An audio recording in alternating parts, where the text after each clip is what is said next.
வணக்கம், நான் ரோஃபினா.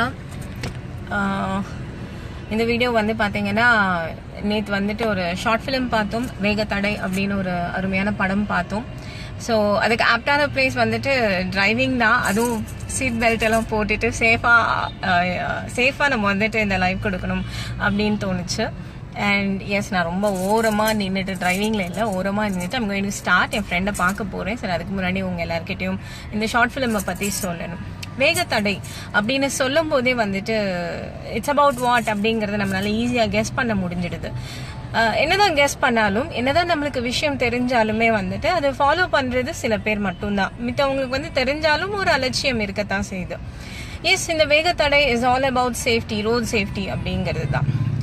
ஒரு ஷார்ட் ஃபிலிம்ல இத்தனை மினிட்ஸ்குள்ளார இவ்வளோ பெரிய விஷயம் எல்லா விதத்துலையுமே, அதாவது எல்லா மோட்லையும் வந்து அவங்க வந்து சொல்லியிருக்காங்க. இந்த ஸ்டோரி எழுதினவங்க வந்துட்டு தமிழ் செல்வி அக்கா, தமிழ் செல்வி நிக்கோலஸ் அப்படின்னு ஒரு அக்கா இருக்காங்க. அவங்க ரொம்ப அருமையாக எழுதியிருக்காங்க. You all know about her.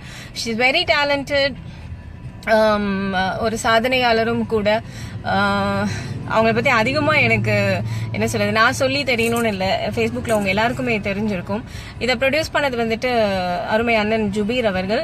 துபாயிலேயே வந்துட்டு எனக்கு அவரும் அவங்க ஃபேமிலி, அவங்களோட அழகான 2 குழந்தைங்க, மனைவி, தங்கச்சி, அவங்க ஃபேமிலியே வந்துட்டு என்ன அவங்க வீட்டு ஒரு பொண்ணாக நினச்சிட்டு இருக்காங்க. இப்போவும் அப்படிதான் நாங்கள் இருக்கோம். ஸோ இந்த மூவிக்கு வா அப்படின்னு சொல்லிட்டு எனக்கு ஒரு 3 மாதத்துக்கு முன்னாடி இன்விடேஷன். நான் ஊரில் இருந்தால் கண்டிப்பாக வரேன் அண்ணா அப்படின்னு சொன்னேன். அப்போ இல்லை நீ வரணும் அப்படின்னு சொன்னாங்க. Though I have lot of work, I made myself free and நேத்து போயிருந்தேன். I was very happy to be there, a part of that family. And it was not like என்ன சொல்றது, ஒரு ஷார்ட் ஃபிலிம் லான்ச் மாதிரி எனக்கு தெரியல. It was like a family function. அவ்வளோ ஒரு சந்தோஷம் எல்லாரோட முகத்துலையுமே தெரிஞ்சது. கமிங் டு த மூவி, இந்த மூவி பார்த்தீங்கன்னா நான் சொன்ன மாதிரி ஒரு குறிப்பிட்ட நிமிஷம் தான். ஷார்ட் ஃபிலிம் அப்படிங்கிறது இவ்வளோ மினிட் அப்படிங்கிறத நம்ம வச்சு எடுக்கிறோம். அதில் வந்து இவ்வளோ விஷயங்கள், தெரிஞ்ச விஷயங்கள் சொல்லியிருக்காங்க. அதாவது ஒரு அம்மா வந்து கஷ்டப்பட்டு தன்னோட பிள்ளைக்கு பைக் வாங்கி கொடுக்கறது, தன் பிள்ளை என்னதான் அம்மா மேலே பாசமாக இருந்தாலும் தன்னோட காதலியை வந்து பார்க்க போகணும், காதலிக்கு தன்னோட பைக்கை காட்டணும் அப்படின்னு வேகமாக போகிறது.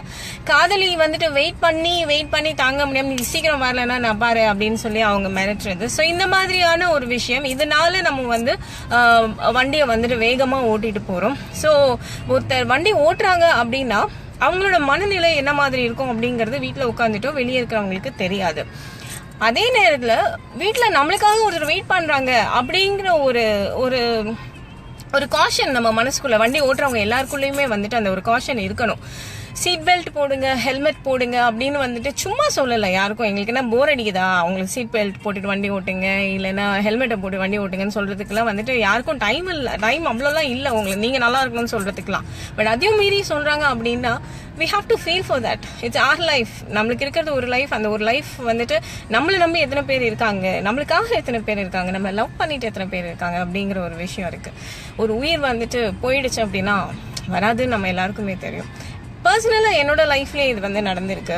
என்னோட ஃபேமிலியில் ஒருத்தர் வந்து கொஞ்சம் வருஷம் முன்னாடி ஜும்மா ப்ரேயர் நான் வீட்டுக்கு வரேன் அப்படின்னு சொன்னாங்க. சரி வாங்க அப்படின்னு சொல்லி நாங்கள்லாம் வீட்டில் உட்காந்துட்டு இருக்கோம். பட் அடுத்து கொஞ்ச நேரத்தில் வந்துட்டு ஃபோன் இந்த மாதிரி ரோடு ஆக்சிடென்ட்டில் லாரி அடிபட்டுச்சு, ஸ்பாட்டில் இறந்துட்டாங்க அப்படின்னு சொல்லிட்டேன். இது ரொம்ப ஈஸியாக இப்போ சொல்லிட்டேன். பட் அந்த நேரத்தில் வந்து அந்த இழப்பு அப்படிங்கிறது வந்து ரொம்ப பெரிய விஷயம். இப்பவுமே எனக்கு கண்ணு கலங்குது.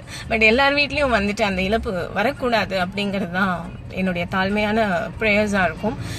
So speed thrills actually, but it kills. அதனால லவராக இருந்தாலும் சரி, அம்மா அப்பாவாக இருந்தாலும் சரி, அண்ணன் தங்கச்சி தம்பி யாராக இருந்தாலும் சரி, உங்களோட அவசரத்தை ஃபோன் இருக்கு அப்படின்ற ஒரே காரணத்துக்காக ஃபோன் பண்ணி சீக்கிரம் வா நான் வந்துட்டேன், வெயிட் பண்ணிட்டு இருக்கேன், எல்லாரும் வெயிட் பண்ணிட்டு இருக்காங்க, இந்த விஷயம் அந்த விஷயம் டைம் ஆச்சு அப்படின்னு சொல்லி ஃபோர்ஸ் பண்ணாதீங்க. வீட்டுக்கு வரேன், இல்லை நாங்கள் சொன்ன இடத்துக்கு வரேன் அப்படின்னு சொல்லிட்டு யாராவது கமிட் பண்ணாங்கன்னா வருவாங்க. சொன்னவங்களுக்கு வர தெரியும், அதனால வெயிட் பண்ணுங்க. லேட் ஆகுது அப்படின்னா அதுக்கு ஏதாவது ஒரு ரீசன் இருக்கும். அந்த ரீசனுக்கு வந்து நம்ம டைம் கொடுக்கணும். கொஞ்சம் வெயிட் பண்ணி அவங்க வர வரைக்கும் நம்ம வெயிட் பண்ணிட்டு வந்ததுக்கப்புறம் ரீசன் கேட்டு திட்டுங்க, அடிங்க, உதங்க, என்ன வேணா பண்ணுங்க. பட் நம்ம ஃபோர்ஸ் பண்ண என்ன ஆகுதுன்னா, இந்த ஃபோன் ஓகே வைஃப் காலிங் அப்படின்னு ஒரு ஃபோனை பார்த்தாங்க அப்படின்னாவே ஹஸ்பண்டுக்கு ஹார்ட் பீட்லாம் அப்படியே பம்ப் பயங்கரமாகும். அம்மா காலிங் அப்படின்னா ஐயோ இந்த மாதிரி ஒரு வேலையில போகுது, நீங்க ஃபோன் பண்ணுவாங்க, சாப்பிட்ற நேரத்தில் ஃபோன் பண்ணுவாங்க அப்படின்ற மாதிரி பசங்களுக்கு வந்துட்டு இட்ஸ் ஓகே, ஒரு அட்வான்டேஜ் மம்மி தானே அப்படின்னு சொல்லிட்டு. பாஸ் கால் பண்ணாங்க, ஐயோ இந்த ஆளுக்கு ஒரு வேலையே இல்லை, எப்போ பார்த்தாலும் என்ன போட்டு சாகடிக்கலாம் அப்படின்னு சொல்லிட்டு அந்த மாதிரி. ஸோ எல்லாத்துக்குமே வந்து அந்த வண்டி ஓட்டுறவங்களுக்கு வந்துட்டு ஒரு ரீசன் இருக்கும். அந்த மொபைல் நம்பரை பார்த்தாவே டென்ஷன் ஆகுற மாதிரி இருக்கும். இந்த டென்ஷனோட அவங்க வண்டி ஓட்டும் போது அவங்களோட பிரெயின் வேலை செய்யாது. நம்ம சீக்கிரம் போகணும்னு சொல்லிட்டு இவங்க மட்டும் வந்து ஜிக்ஸாக்கா போகிறது இல்லாமல் மித்தவங்களுக்கும் அவங்க வந்து டார்ச்சர் கொடுக்கறதுக்கான வாய்ப்புகள் வரும். இவங்களுடைய நோக்கம் நம்ம கரெக்டாக வண்டி ஓட்டுறோம், கிரிப் என் கையில் இருக்கு, ஹேண்டில் என் கையில் இருக்கு, பிரேக் என் கையில் இருக்கு அப்படின்னு நம்ம நினைக்கலாம். பட் அதையும் தாண்டி என்ன வேணாலும் நடக்கலாம். மற்றவங்க எப்படி வருவாங்கன்னு நமக்கு தெரியாது. ஸோ இந்த ஒரு விஷயத்த ரொம்ப அழகா ஒரு ஷார்ட் ஃபிலிம்ல சொல்லியிருக்காங்க அப்படின்னு நினைக்கும் போது நிஜமே hats off to the team. Zubair அண்ணா, thanks for inviting me. And தமிழக்கா, வண்டர்ஃபுல். இதோட நிறுத்திடாதீங்க, இன்னும் நிறைய பண்ணுங்க. ஷார்ட் ஃபிலிம் மட்டும் இல்லை, short film is an entry. நீங்கள் இன்னும் ஃபீச்சர் ஃபிலிம்லாம் பண்ணணும், அதுக்கு நிறைய ஸ்டோரிஸ்லாம் எழுதுங்க. நாங்களும் இருக்கோம் இந்த மீடியாவில். ஸோ நாங்களும் அப்படின்னு சொன்னது வந்து ப்ரொடியூசர்ஸ் நிறைய இருக்காங்க, நல்ல சப்போர்ட் கொடுப்பாங்க, நல்ல கதைகளுக்கு சப்போர்ட் எப்பவுமே இருக்கும். ஸோ உங்கள் எல்லாருக்குமே என்னுடைய மனமார்ந்த வாழ்த்துக்கள். And the director, you have done a wonderful job. It's seriously very nice. And the way நீங்கள் வந்து உங்கள் அம்மாவை மேடைக்கு கூப்பிட்டு அவங்களை கௌரவிச்சது வந்துட்டு really heartfelt. Proud of you. So nice. Be good always. And நிறைய படங்கள் பண்ணுங்க. All the very best. And this video is only for வேகத்தடை. இந்த ஷார்ட் ஃபிலிமை யூடியூப்ல அப்லோட் பண்ணியிருப்பாங்கன்னு நினைக்கிறேன். தயவு செஞ்சு பாருங்க. And spread the word. Life is very important. Speed thrills but kills. மறந்துடாதீங்க. பாய்.